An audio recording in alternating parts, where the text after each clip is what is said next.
This is a deeply emotional story about a broken family and the truth that changed everything. For years, I lived in silence, feeling invisible inside a broken family where love was conditional and worth was measured unfairly. What seemed like a perfect life from the outside slowly revealed the reality of a broken family built on secrets, betrayal, and painful choices. When the truth about an inheritance finally came to light, it exposed everything that had been hidden for years. This broken family wasn't just about conflict, it was about decisions that shaped lives in ways no one expected. Through this journey, I had to face difficult truths, let go of the past, and rebuild my identity beyond the limits of a broken family. This story isn't about revenge. It's about growth, clarity, and finding strength in the face of hardship. If you've ever felt unseen, misunderstood, or hurt by your own family, this story of a broken family may resonate with you more than you think. Share your thoughts, your experiences, and your perspective in the comments. Your voice matters. For a moment, no one spoke, not because they were confused, but because something in the room had shifted in a way none of them expected, like a story they thought they already knew, had suddenly changed direction without asking for permission. I turned back slowly, not because I wanted to stay, but because something in the lawyer's voice didn't sound routine anymore. It sounded careful, like he was stepping into something that might matter.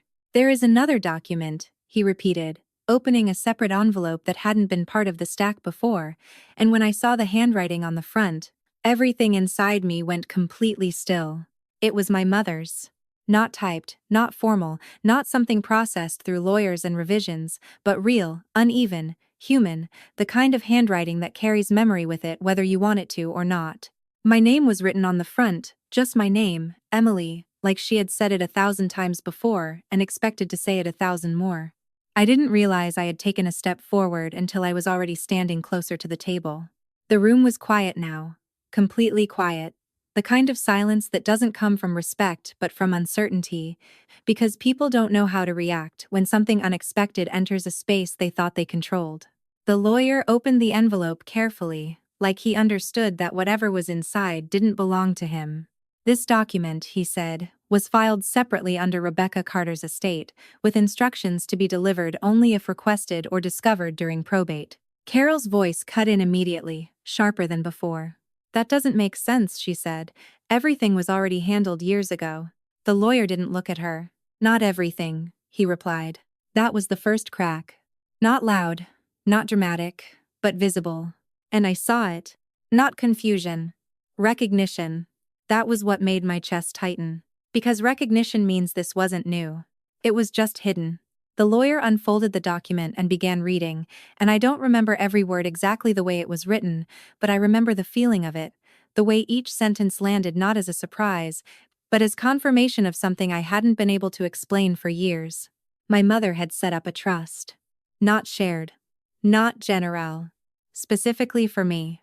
It was structured, protected, and intentionally separate from everything my father controlled, and as the lawyer explained the details, something inside me began to shift, slowly at first, then all at once, like pieces that had never fit together were finally finding their place. Because if that trust existed, then everything I had been told, everything I had accepted, everything I had built my life around, was wrong. Or, at least, incomplete. I felt my hands go cold, not from shock, but from clarity. The kind that doesn't come with confusion. The kind that comes with understanding. The lawyer continued, explaining how the trust had grown over time, how assets had been managed, how investments had been made, and the numbers he mentioned didn't even register at first because I wasn't thinking about money. I was thinking about that kitchen, that conversation, that moment when I gave up everything because there was nothing left. And suddenly, there was something. There had always been something. I looked at my father's empty chair. And for the first time, I didn't feel sad. I felt something else. Something sharper. Something clearer. Not anger. Not yet. Truth. Carol spoke again, but her voice had changed. Less controlled. Less certain. "There must be a mistake," she said. "Frank would have told us if there was something like that." No one responded. Because the problem with that sentence was that it depended on trust. And trust was exactly what had just been questioned. Brandon shifted slightly, his posture tightening in a way I recognized even after all these years, not because he was confused, but because he was trying to stay in control of something that was slipping. "How much are we talking about?" he asked. There it was. Not "what is this?" Not "how did this happen?" How much? The lawyer paused briefly before answering, like he knew the number would change the room. "Current valuation is estimated at approximately $7.8 million. No one laughed this time. The silence that followed was heavier than anything that had come before. Not because of the money itself, but because of what it meant, because money like that doesn't just exist quietly. It gets used, moved, decided. And suddenly, the past wasn't just something I remembered differently. It was something that had been managed, controlled, altered. I felt something settle in my chest. Not rising, not exploding, settling. Like a weight finally finding its place after being carried for too long without understanding why. The lawyer continued, mentioning documentation, withdrawals, transfers that required further review, and I didn't catch every detail, but I caught enough. Enough to understand that this wasn't just a forgotten account. It was something that had been touched, changed, used. And that was when everything inside me became very still. Because there are moments when emotion takes over. And then there are moments when it disappears completely. This was the second kind. I didn't say anything. I didn't react. I just stood there, listening, watching, letting the truth unfold in front of people who had never expected it to exist. And for the first time in my life, I wasn't the smallest person in the room anymore. I was the one who had been underestimated, and they were just beginning to realize it. Carol looked at me then, not the way she used to. Not measured. Not controlled. Something else. Something closer to concern. "Emily," she said, softer now, "we should talk about this privately." I held her gaze. "No," I said. The word came out quieter than I expected, but it didn't shake. It didn't hesitate. It just existed. Clear. Final. The room shifted again, because that was new. That was not the version of me they knew. And maybe that was the point. I picked up my bag slowly, not in a rush, not like I was leaving something behind, but like I was taking something with me that had always been mine. "This doesn't get handled quietly," I said. Not loudly. Not aggressively. Just truthfully. Then I turned and walked out. This time, no one laughed. And for the first time, no one tried to stop me either. The hallway outside felt colder than I remembered, or maybe it was just me noticing things I had stopped noticing years ago. The way the light reflected off the floor, the way the air felt heavier when you walked out of a room where everything had just shifted without warning. I didn't rush to the exit. I didn't run. I just walked, slowly, like I needed time for everything I had just heard to settle into something I could actually understand. Because the truth is, I didn't feel shocked. Not the way people expect. I felt something else. Something quieter. Something that had been building for years without a name. And now it finally had one. I stepped outside, the air cool against my face, and for a moment I just stood there, not moving, not thinking about what I was supposed to do next, just breathing. Because sometimes, that's all you can do when everything you thought was solid, suddenly isn't. I got into my car, closed the door, and the silence inside felt different from the silence in that room. Not heavy, not tense, just empty in a way that gave me space to think. 7.8 million. The number echoed in my head, but it didn't feel real, not because it was too big, but because of what it meant. It meant that every moment I had accepted as unavoidable wasn't. It meant that every time I told myself there was no other option, and there had been one.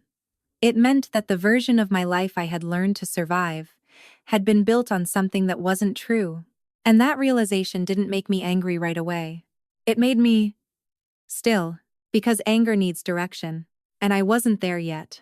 I sat in that car longer than I planned to, hands resting loosely on the steering wheel, watching people move past like nothing had changed, like the world was still exactly the same, and in a way it was. It was just me that wasn't. Eventually, I started the engine and drove, not home, not anywhere specific, just away, letting the movement help me process what my mind was still trying to organize. And as I drove, One thought kept coming back, not loudly, not aggressively, just steadily. If the money was there, then where did it go? I didn't need to answer it immediately. But I couldn't ignore it either. Because questions like that don't disappear once they exist. They wait. And they come back, stronger. I didn't go back to the house that day. Or the next. I didn't answer calls. Didn't respond to messages. Because for once, I wasn't trying to manage how other people felt about what was happening. I was trying to understand what it meant for me. And that required distance. The next morning, I went to the workshop earlier than usual. The door felt heavier when I unlocked it, not physically, but in the way things feel different when you've changed even if nothing else has. The familiar smell of wood and varnish greeted me, grounding in a way that nothing else had been since I walked out of that room. Maya was already there. She looked up when I walked in, like she was about to say something, then stopped. "You okay?" she asked finally. The question was simple, but it landed differently than it would have a few days ago, because it wasn't loaded. It wasn't strategic. It wasn't trying to guide me toward a certain answer. It was just real. "I don't know yet," I said honestly. And for once, that didn't feel like weakness. We worked in silence for a while, the steady rhythm of sanding and polishing filling the space between us, and I found myself focusing on the details of what I was doing more than usual, the texture of the wood, the pressure of my hands, the way small changes created visible results. That was something I understood. You work on something long enough, carefully enough, and eventually it changes, even if it doesn't look like it at first. Around midday, my phone buzzed. I didn't check it immediately. But when I finally did, there were messages. From Brandon. From Carol. From numbers I didn't recognize. All asking the same thing in different ways. "Where are you? We need to talk. You're misunderstanding things." That last one made me pause. Not because I believed it, but because it was familiar. That was always the first move. If you can't deny something completely, you make the other person question their understanding of it. I put the phone face down. Not out of avoidance, but out of choice. Because I wasn't going back into that pattern. Not this time. Later that afternoon, I made a decision. Not a big one. Not a dramatic one. Just the next step. I called a lawyer. The office was quiet when I walked in. Minimal. Clean. The kind of place where nothing feels accidental. The woman I met with introduced herself as Dana, and within the first few minutes, I understood something about her. She didn't fill silence unnecessarily. She didn't soften things to make them easier to hear. She just listened. And that was enough. I explained everything. Not perfectly. Not in order. But honestly, the will, the trust, the number, the question that hadn't left my mind since I walked out of that house. If it existed, where did it go? She didn't answer right away. She asked questions. Specific ones. Dates. Conversation. Details I hadn't thought about in years. And as I answered, slowly, pieces started connecting in ways they hadn't before. Because memory alone can feel uncertain. But patterns tell a clearer story. After a while, she leaned back slightly. "This isn't just about what was left," she said. "It's about what was used." That word stayed with me. Used. "Can you prove that?" I asked. She held my gaze. "Not yet," she said. "But we can find out." And for the first time since the will reading, I felt something shift again. Not confusion. Not even clarity. Something else. Direction. Because before that moment, everything felt like something that had already happened. Something I was reacting to. But now, there was a next step. Something active. Something that moved forward. I left her office with a list of things to gather, names to follow up on, and a sense that this wasn't going to stay quiet the way my family probably expected it to. And strangely, that didn't scare me. That night, I sat in my apartment, the city quiet outside, my thoughts finally starting to form into something more solid than just reaction. I thought about my mom, about what she had tried to leave me, about what she might have expected, and for the first time, I didn't feel like I was trying to understand her from a distance. I felt like I was starting to see what she had been preparing me for, because this wasn't just about money. It never had been. It was about choice, and for the first time in a long time, I had one. If you're still listening at this point, I want to ask you something. Not because it changes the story, but because it changes how you hear it. Have you ever gone back to a moment in your life and realized it wasn't what you thought it was? Because when that happens, you don't just see the past differently, you start to see yourself differently too. And that is where everything really begins to change. And once that thought settled in, I couldn't ignore it anymore. Because when something shifts like that, when a question turns into something heavier than curiosity, something closer to truth, it doesn't just disappear because you want it to. It stays. Quiet at first, then louder, until you do something about it. The next few days didn't feel dramatic from the outside. There were no arguments, no confrontations, no sudden explosions the way people imagine these things happen. But internally, everything was moving. Dana started pulling records, requesting documents, tracing accounts, and I didn't understand every legal step she took, but I understood the direction. We weren't guessing anymore. We were looking, and looking changes things. Because once you stop relying on memory and start relying on proof, the story stops being something you feel and starts becoming something you can't ignore. 3 days later, she called me. "Can you come in?" she asked. Her voice was calm, but there was something under it. Something more certain than before. I didn't ask questions. I just went. Her office looked the same. Nothing had changed. But the way she placed the folder on the table in front of me, that was different. More deliberate. More final. "You're going to want to sit," she said. I didn't respond. I just sat. She opened the folder slowly, turning it toward me. "There were withdrawals," she said. That word again. Used. "From the trust?" I asked. "Yes," she said. "And from a second account tied to it." I felt something tighten in my chest. Not panic. Not fear. Recognition. "Education fund," she added. And suddenly, everything aligned. That kitchen. That conversation. There's no money. There was money. There had always been money. I didn't say anything. I didn't need to. Dana continued. "The timing matches your college acceptance." Of course it did. And the funds were transferred into business accounts connected to Carter Hardware. Brandon. Not said out loud, but understood.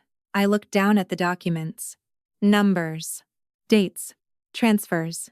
All of it clear in a way memory never is. "This is enough?" I asked. "To move forward?" she said. "Yes." There was a pause. Then she added quietly, "And more than enough to make them respond."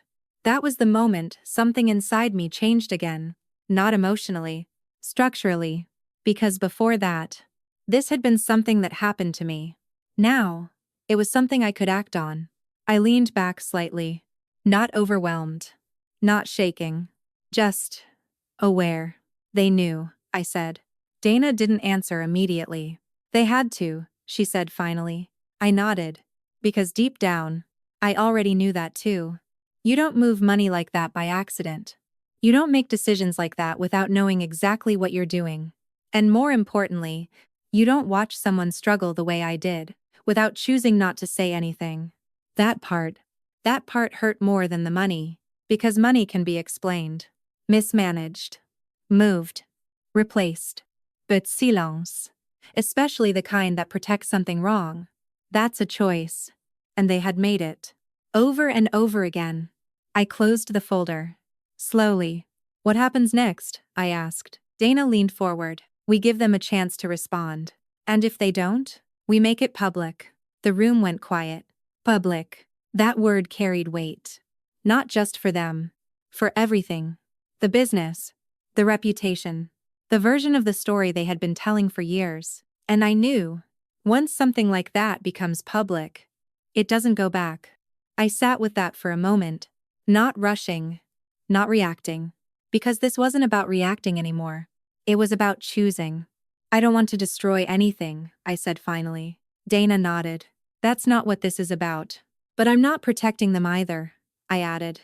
She met my gaze. "Then we're aligned." And for the first time since all of this started, I felt steady. Not because things were resolved, but because I knew what I was doing next. That afternoon, I went back to the workshop. Everything looked the same. Tools in place, light coming through the windows the same way it always did. Maya sanding carefully at the back table. Normal. But I wasn't. I picked up a piece I had been working on, ran my hand over the surface, felt the rough spots, the uneven edges. And without thinking, I started smoothing them out. Because that's what I knew how to do. Take something damaged and make it usable again. Not perfect, not new, but honest. And standing there, in the quiet rhythm of something I understood, I realized something that had been forming since the moment I walked out of that house. This wasn't just about what they took. It was about what I was going to do with what was left. And for the first time, that felt like enough. If you've stayed with me this far, then you probably already understand something important. This part of the story, this isn't the explosion. This is the moment right before it. When everything becomes clear, and you realize, there's no going back to the version of yourself that didn't know. And once that happens, you only have one choice left. You move forward. And that's exactly what I was about to do. And once I made that decision, everything started moving faster. Not on the surface, not in a way anyone outside would notice, but underneath, things were shifting. The letter went out the next morning. Formal, clear, documented. Everything Dana had prepared was sent to them, not as an accusation built on emotion, but as something grounded in facts they couldn't easily dismiss. I didn't wait for a response.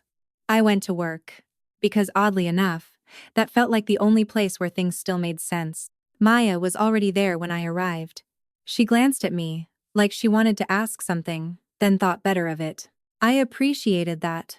We worked in silence for a while, the steady rhythm of sanding and polishing filling the space, and for a few hours, I was able to focus on something real, something tangible, something that didn't involve the past, trying to rearrange itself in my head. Then my phone rang. Unknown number. I knew who it was before I answered. Emily. Carol's voice came through, softer than I had ever heard it. Not gentle. Controlled. Careful. I received the documents, she said. I didn't respond immediately. I let the silence sit. This is a misunderstanding, she continued. There it was.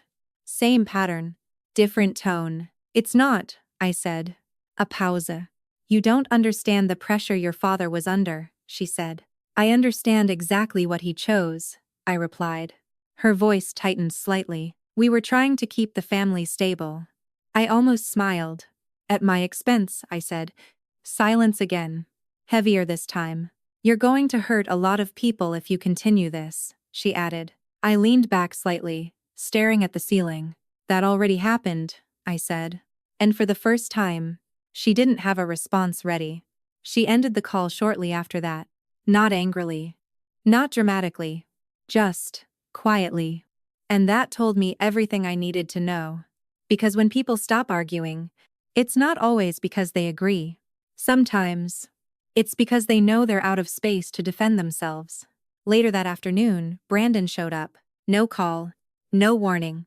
Just walked into the workshop like he still had the right. Maya froze when she saw him. I gave her a small nod. It's okay, I said. She hesitated, then stepped out. And suddenly, it was just the two of us. For a moment, neither of us spoke. Then he exhaled sharply. You really going through with this? He asked. I didn't answer right away. Yeah, I said finally. He laughed. But there was no humor in it. You're going to destroy everything Dad built over something that happened years ago? He said. I looked at him. Really looked at him. Not something, I said. My life. That landed. But he pushed through it. You left, he said. You wanted your own path. I left because there was nothing left for me, I replied. He shook his head. You always twist things. No, I said quietly. I just stopped ignoring them. He stepped closer. You think you're the victim in all of this? He asked. I didn't react. I know what happened, I said. He paused. Just for a second. That was enough. You knew, I added. He looked away. Not denial. Not confusion. Avoidance. And that was all the answer I needed. How long? I asked. He didn't respond. How long did you know the money was mine? I asked again. He ran his hand through his hair. Frustrated. Cornered. Not at the beginning, he said. At the beginning. So later, I said. He didn't answer. And silence can be louder than anything else. I felt something settle inside me. Not anger. Not shock. Finality. You watched me struggle, I said. I didn't think, he started. That's the problem, I interrupted. He stopped. You didn't think about me at all, I said. That hit harder than anything else. Because it was true.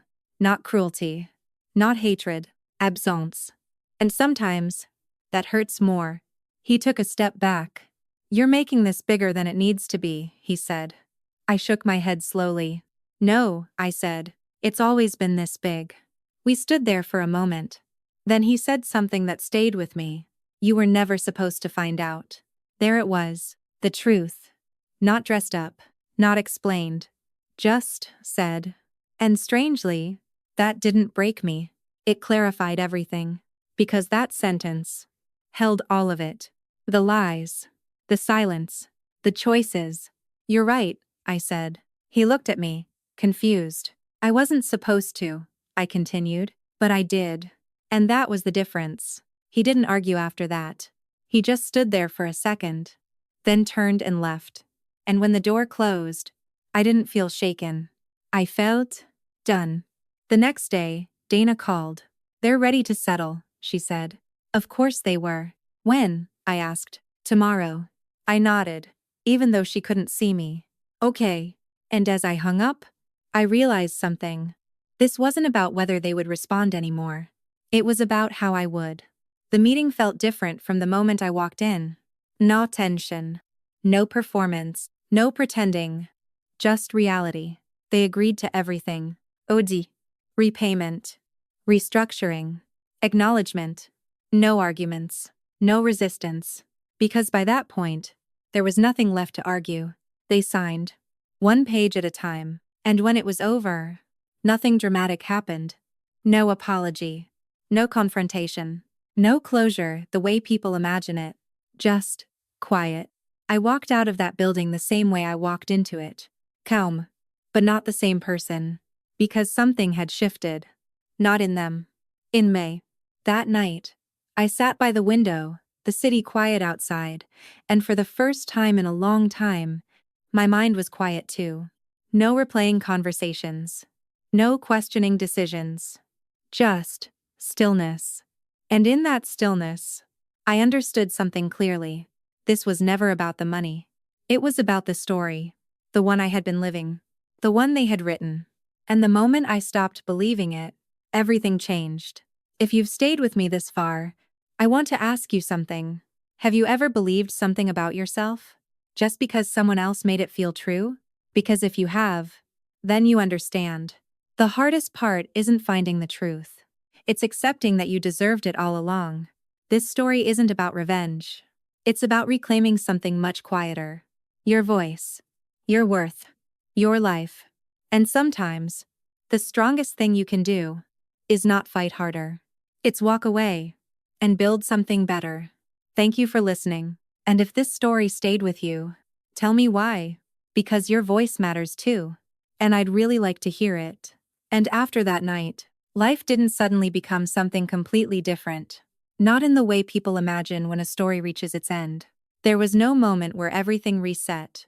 No clean break where the past disappeared and something new replaced it overnight. But something had shifted. Quietly. Permanently. The legal process continued in the background, exactly the way Dana said it would. Structured. Controlled. Measured. Numbers being moved. Accounts being reviewed. Things being corrected in ways that didn't need my constant attention. And for once, I let it happen without holding on to every detail. Because I didn't need to. The part that mattered, the part that had been unresolved for years, was already done. And what surprised me most was what came after. Not anger. Not relief. Not even satisfaction. Distance. Not the kind where you pretend something didn't happen, but the kind where you understand it clearly, and it no longer controls how you move forward. I still thought about them sometimes. Carol, Brandon, the house, the version of my life that existed there, but it didn't pull me back in. It just existed. Like something I had lived through, not something I was still inside. A week later, I found myself standing in front of my mom's grave. I hadn't planned it. I just ended up there. The air was quiet. Still. The kind of quiet that doesn't ask anything from you. I stood there for a while before saying anything. Not because I didn't know what to say, but because for the first time, I didn't feel like I needed to say everything all at once. I understand now, I said finally. My voice sounded different. Not heavier. Not broken. Clear. I didn't before. The wind moved slightly through the trees. Just enough to remind me I wasn't alone. Even if no one answered. You didn't just leave me something, I continued. You gave me a way out. That part mattered more than anything else. Not the money. Not the proof. The choice. Because for years, I didn't feel like I had one. And now I did. I didn't stay long. I didn't need to. Because this wasn't about holding on anymore. It was about moving forward. When I got back to the workshop, Maya was there, organizing tools along the wall. She looked up when I walked in. You okay? She asked. And this time, I didn't hesitate. Yeah, I said. Because it was true. Not perfect. Not complete. But real. Over the next few weeks, things changed slowly. Not dramatically. Not in ways that would stand out to anyone looking from the outside. But inside, they mattered. I expanded the workshop. Not because I had to, but because I wanted to. I hired 2 more people. Both young. Both unsure in that quiet way I recognized immediately. On their first day, I told them something I wish someone had told me years ago. You don't have to get everything right here, I said. You just have to keep going. They nodded. Not fully understanding yet, but willing to try. And that was enough. Because places like that, places where you don't have to shrink to fit, they change people. They changed me. I never went back to that house. Not once. And the strange thing was, I didn't miss it. Not the walls. Not the memories. Not even the version of myself that existed there. Because I wasn't that person anymore. And I didn't need to be. If you've listened this far, then you probably already understand something most people don't. This kind of story. It's not really about what was taken. It's about what you decide to do after you realize the truth. Because the truth doesn't fix everything. But it gives you something you didn't have before. A choice. And sometimes, that's enough to change everything. Before I end this, I just want to say something clearly. This story isn't about blaming anyone. It's about understanding. About seeing things for what they really were, and deciding not to carry them the same way anymore. Because holding on to something that hurt you doesn't protect you. It just keeps you there. And if there's one thing I've learned through all of this, it's this. You don't have to stay in a story just because it's the one you were given. You can choose something else. Something better. Something that actually belongs to you. If any part of this felt real to you, I'd really like to hear it. Not because I need validation, but because stories like this, they don't end with one person. They continue in the way we choose to live after them. Thank you for being here, and I'll see you in the next story. And even after all of that, there were still moments that caught me off guard. Not big ones. Not the kind that change everything. Just small, quiet moments that reminded me healing isn't something that happens once and then stays that way forever. Sometimes, it showed up in simple ways. Like reaching for my phone out of habit, and realizing there was no one I needed to update anymore. No one I had to explain myself to. No one I had to convince. And at first, that felt strange. Not lonely. Just unfamiliar. Because when you spend years living inside expectations that were never yours, even freedom can feel like something you have to learn slowly. There were days I caught myself replaying old conversations. Not because I wanted to, but because my mind was still used to trying to make sense of things that were never meant to make sense. And each time it happened, I reminded myself of something simple. I don't live there anymore. Not in that house. Not in that story. Not in that version of myself. And that reminder got easier over time. One afternoon, a few months later, I was standing in the workshop, watching Maya explain something to one of the new hires. She was patient, calm, confident in a way she hadn't been before. And I realized something. This place wasn't just where I worked anymore. It was something I had built, not just with tools and wood and time, but with intention, with choice, with everything I didn't have before. And that mattered more than I had expected. Because for so long, I thought strength meant surviving, enduring, getting through things without breaking. But now, I understood something different. Strength is also choosing what you build after, not out of anger, not out of proving something, but because you finally can. I never got an apology. Not a real one. There were attempts, careful messages, indirect conversations through other people, but none of them said what actually mattered. And strangely, I stopped needing them to. Because closure wasn't something they could give me. It was something I created the moment I stopped waiting for them to understand. Every now and then, I still think about my father. Not the version people talked about at the funeral. Not the one in photos. The real one. And I don't try to simplify it anymore. He wasn't entirely good. He wasn't entirely bad. He was someone who made choices.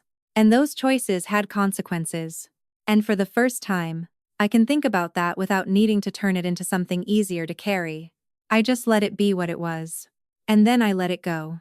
If you're still here with me, there's one thing I want you to take from this. Not the drama. Not the conflict. Not even the outcome. Just this. You are allowed to outgrow the version of your life that hurt you. Even if it came from people who were supposed to love you. Even if it took years to see it clearly. Even if part of you still wishes it had been different. Because moving forward doesn't mean pretending it didn't matter. It means deciding it doesn't control you anymore. And that decision, it doesn't happen all at once. It happens in moments. Small ones. Quiet ones. The kind no one else sees. But they add up. And one day, you realize you're not carrying the same weight anymore. And that's when you know, you didn't just survive it. You moved beyond it. Thank you for staying with me through this. Really, if any part of this story felt like something you've lived through, or something you're still trying to understand, I hope you give yourself the same thing I had to learn to give myself. Time, space, and permission to choose something better. I'll see you in the next story. And even as I said that, I didn't close the story completely. Not because it wasn't finished, but because I had finally learned something I didn't understand before. Some stories don't end the moment everything is resolved. They end in the way you continue to live after. For a long time, I thought moving on meant forgetting. That if I could just stop thinking about it, stop remembering how things felt, stop revisiting those moments in my head, then maybe I would finally be free from them. But that's not how it works. You don't forget something that shaped you. You learn how to carry it differently. And that shift, that quiet, internal shift, was the real ending of my story. There was a morning not long after everything settled, when I woke up before my alarm. No reason. No noise. Just awake. And for a moment, I lay there, staring at the ceiling, expecting the usual feeling. That weight, that pressure, that sense that there was something unresolved waiting for me the second I opened my eyes. But it wasn't there. Not gone completely, but lighter. And I remember thinking, this is what it feels like. Not perfect. Not healed in some dramatic, final way. Just lighter. And sometimes, that's enough. Later that day, I found myself going through old boxes I hadn't opened in years. Not because I needed to, but because I wasn't avoiding them anymore. Old photos. School papers. Small things that didn't seem important at the time but somehow carried more meaning now. And there was one photo I hadn't seen in a long time. Me. Standing next to my mom. I looked younger than I remembered. More open. More certain in a way that only children can be before the world starts teaching them otherwise. And she was looking at me the way I always remembered. Like I mattered. Like I was enough. I sat there for a long time holding that photo. Not crying. Not breaking down. Just sitting with it. Because for the first time, I didn't feel like I had lost that version of myself completely. I just hadn't known how to find her again. And maybe that's what all of this really was. Not just uncovering what was taken, but reconnecting with something I thought I had lost. Myself. A few weeks later, something unexpected happened. I received a message. Not from Brandon. Not from Carol. From someone I hadn't thought about in years. An old family friend. Someone who had been around when my mom was still alive. She wrote, "I've been meaning to reach out for a long time. I just didn't know if it was my place, but I want you to know, your mother talked about you all the time. Not in the way people casually mention their kids. She was proud of you in a way that stayed with people." I read that message more than once. Because sometimes, hearing something simple like that, from someone outside the story, changes the way you see everything. Not because it's new, but because it confirms what you needed to hear all along. I didn't respond right away. Not because I didn't appreciate it, but because I wanted to sit with it first. And when I finally did reply, I kept it simple. "Thank you. That means more than you probably realize." Because it did. More than anything else that had been said in years. Time passed. Not in big, noticeable ways, but in small, steady ones. The workshop grew. The people around me grew. And slowly, so did I. Not into someone completely different, but into someone who didn't feel like she had to prove her worth anymore. And that was new. There were still moments. Of course there were. Moments where something small would trigger an old feeling. A memory. A reaction I hadn't fully let go of yet. But instead of pulling me back, they passed. And each time they did, they took a little less with them. Until eventually, they were just that. Moments. Not something I lived inside anymore. If you've been listening to all of this, really listening, then you already know something most people don't realize until much later. Healing isn't a straight line. It doesn't happen all at once. And it doesn't look the same for everyone. But it does happen. Slowly, quietly, in ways you don't always notice right away. Until one day, you look back and realize you're not the same person who went through it. And that's not something to be afraid of. That's something to be proud of. Because becoming someone new, after everything you've been through, isn't losing yourself. It's finding yourself again. Stronger, clearer, more honest than before. Before I end this, I want to say something directly to you. Not as someone telling a story, but as someone who lived it. If you've ever felt like you didn't belong somewhere you were supposed to, if you've ever questioned your worth because of how someone treated you, if you've ever had to rebuild yourself without the support you thought you would have, I want you to hear this clearly. That doesn't define you. It never did. It was just something you went through. And you're allowed to move beyond. To choose differently. To build something better. To create a life that actually feels like yours. Even if it takes time. Even if it feels impossible at first. Because I promise you, it isn't. And if my story means anything at all, I hope it reminds you of that. Not perfectly, not all at once, but enough to take the next step forward. Thank you for being here, truly. And thank you for listening.